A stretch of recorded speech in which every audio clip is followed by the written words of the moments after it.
Gandang aktres na si Ana Roses.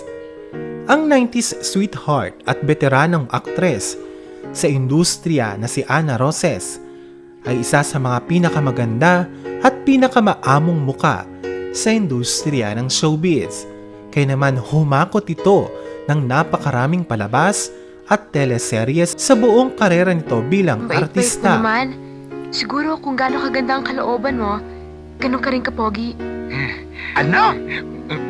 Subalit taong 2002 nang ito ay lumisan sa industriya upang pagtuunan ng pansin ang kanyang pribadong buhay.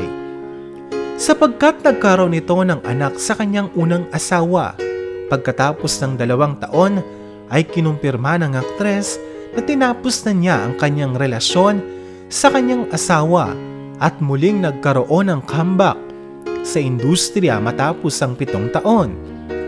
Ngayon ay masaya ang aktres sa kanyang tinatahak na daan sapagkat ikinasal siya muli sa kanyang ikalawang asawa na isang lawyer sa Ilocos Sur at nagkaroon ng isang anak na lalaki. Ipinagpatuloy ng aktres ang kanyang buhay bilang isang artista. Kaya naman mapapansin na hindi pa rin ito nawawalan ng mga proyekto at endorsement sa kanyang career life. Let's go someplace far. You, me, and Mitzi. Please, Aaron. Mag-iiwan tayo ng pera para sa Manchaw family mo. Let's start all over. Ang isang bagay na napansin ng mga netizens ay tila hindi kumukupas ang ganda ng aktres sapagkat kahit na nasa edad na 44 na taong gulang ay tila parang dalaga pa rin ito hanggang sa ngayon. Maging ang hubog ng katawan ni Ana Roses ay napanatili niyang slim at fit. Isang bagay kaya't parang ito ay teenager pa rin sa ngayon. Mapapansin sa kanyang mga throwback photos na ibinahagi sa kanyang Instagram account ay halos walang pinagbago at lalo lamang itong mas gumanda at naging blooming ngayon.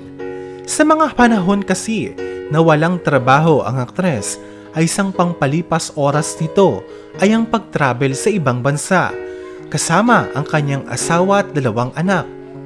Isang palabas na nakilala ang aktres ay ang comedy film na Alabang Girls, kung saan nakasama niyang bumida ang komedyanteng si Andrew E.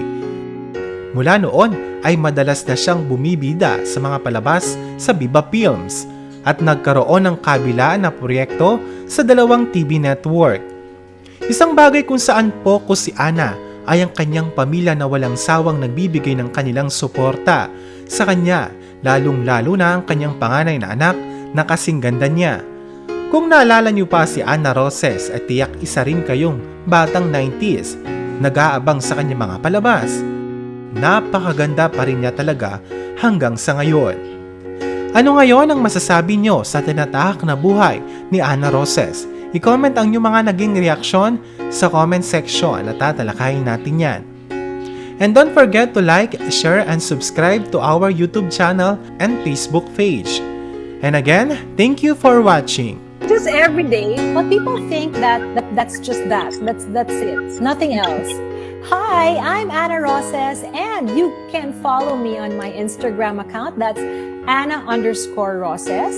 On my Facebook, Ana Roses, and Laika Ana Roses.